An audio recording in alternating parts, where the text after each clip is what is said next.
Well, new photos show a metal cage where Richard Allen has been meeting with his attorneys behind bars. Now, those attorneys are fighting to have him once again moved to a new facility and have the judge kick off the case. Well, Allen is charged with killing Abby Williams and Libby German in Delphi, Indiana in 2017. Now, in a newly filed affidavit, Richard Allen lists 19 reasons why Judge Fran Gull should be removed from his murder case, including tampering with the attorney-client relationship, violating his due process and Sixth Amendment rights, and making public misrepresentations on the record. The affidavit was filed by Bradley Rosie and Andrew Baldwin, attorneys who were reinstated by order of the Indiana Supreme Court after Gull removed them from the case in October. Well, now, the state put on record allegations against Rosie and Baldwin as well in the following. So take a look at this.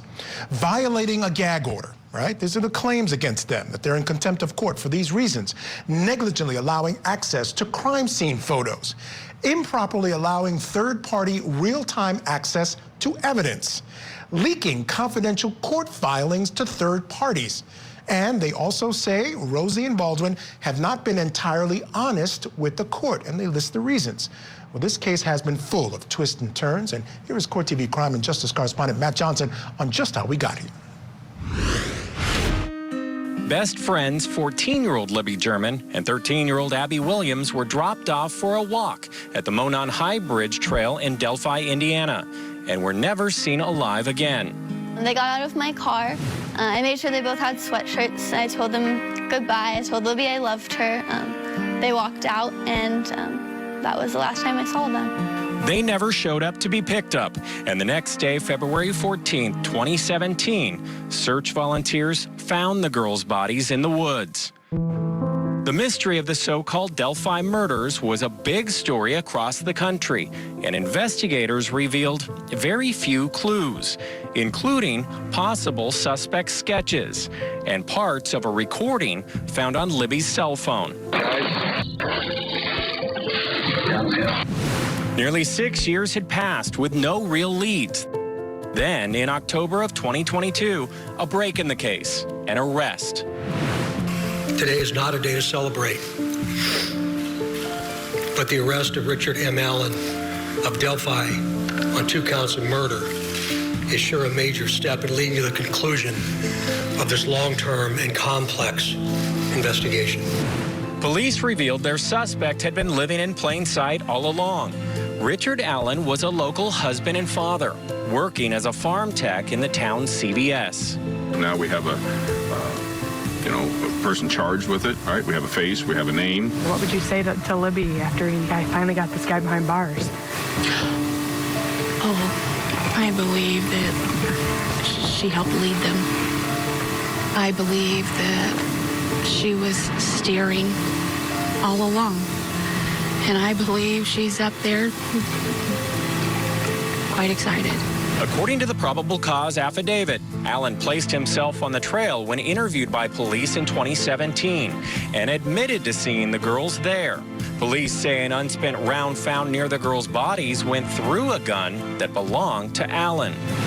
And a witness allegedly placed a man who looked like Allen walking near the trail wearing muddy and bloody clothes. It's scary just knowing that he was so close, and we had no idea. Richard Allen has pleaded not guilty and denies any involvement in the murders of Libby and Abby. Still with me to discuss, criminal defense attorney and former prosecutor Jack Rice and trial attorney Wendy Patrick, also a former prosecutor as well. All right, current prosecutor, right? Former criminal defense attorney, right? You used to do that as well. That's right. So you got this whole sort of breadth of experience. All right. I want to talk about this one because the next step here, right? We know that the prosecutors in the case have now filed a motion making the allegations that they made against the defense, saying you need to now come into court and answer for these things, whether you've been in contempt of court. But the question remains, Judge Fran Gull was reinstated. What does she do?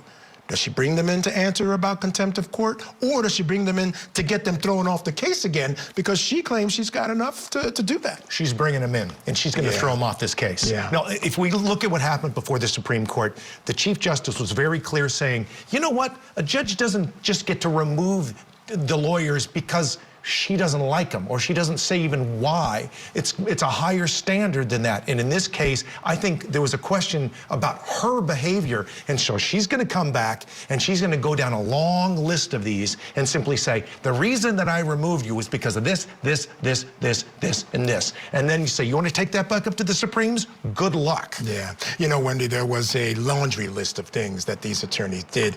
And I'm not sure they're defensible. Quite frankly, should she decide to do this, I think she'd have more than enough grounds to remove them from this case.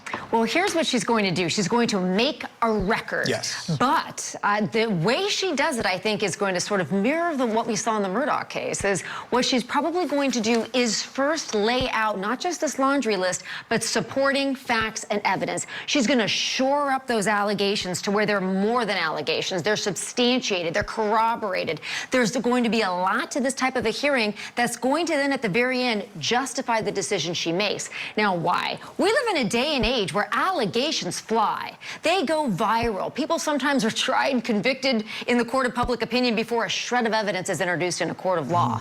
And that's one of the reasons that she's going to be very circumspect and careful in the way she crafts this to be able to then justify what I think we're all speculating is going to be her ultimate decision. Yeah, and she has a lot to work with, Jack, because there was an investigation into this, and this investigation revealed that, in fact, there were these deliberate leaks to someone. Now, clearly they were combating what they felt was a lot of information put out by prosecutors, and then this gag order came along, and they were sort of slapped with that, and they felt that they were being silenced by that. What do you think about these gag orders? Because there were months and months and months where prosecutors were free to put out all this information about why they thought Richard Allen was guilty. As soon as he got some defense attorneys, they come on the case, suddenly they go into court and say, we need a gag order.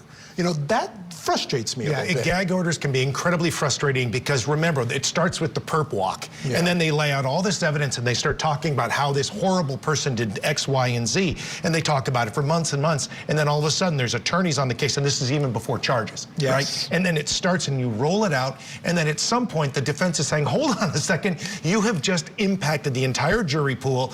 Everything that's happened before this was all just an allegation. We want to come back and at least set the record straight. And what they do is they'll race into the judge and say, oh, no, we can't be talking about this case now. But they were fine with it for the last 90 days. And so my problem is, this is about equality and about fairness and about due process. And due process always is critical, just like we were seeing in cases yesterday and all the other ones we're dealing with. It's about making sure that anybody charged with a crime gets a fair trial, and they get enough people who are potential jurors to be able to look at this and say, we will be fair and honest and forthright to come up with a conclusion as to whether the state proved their case. Wendy, there's another layer here. You were a criminal defense attorney. There's allegations of a conspiracy, larger conspiracy involving this Odinist religion. And one of the things when you represent someone and you have this conspiracy, you've got to get the word out, because it's a benefit to the state to keep you quiet when you're trying to raise all these issues, because public opinion is important. We're seeing that in the Reed case in Massachusetts. So I think it's important here that they get word out, but they have to do it the right way. Both sides are bound by the same trial publicity rules under the state bar of every single state, which are all modeled after the ABA. Both sides have to abide by rules that basically say you can't say or do anything that's going to reasonably prejudice an adjudicative proceeding, is the language they use. It means a trial. You can't say anything that's going to unduly influence the potential jurors. It doesn't matter what side you're on. And all of the interesting case law really comes on. You really think that's true, though? I know it is. No, but do you think that what you see from prosecutors who roll this out regularly? Here's what I would say about that. Prosecutors roll out the charges and what they're allowed to say. Sometimes it's salacious and it's very damning only because those are the facts, Jack. Oh, those are the facts, are they? Not an allegation, a fact, right? That's right. They're innocent until proven guilty, but sometimes the allegations are sensational just in and of themselves. And you know, this one bothers me. The perp walks themselves. Every time he comes in and out of court, he's got this, you know, the bulletproof vest on. He's got 5 guys around him. He's shackled. He's shackled because he has shown no penchant for violence since he's been in custody. And that's so that bothers me as well. That's an issue. You mentioned due process. You don't want to do anything that's going to unduly infect it with some sort of prejudice against the accused. We see it every time he walks in and out of court, so that bothers me as well.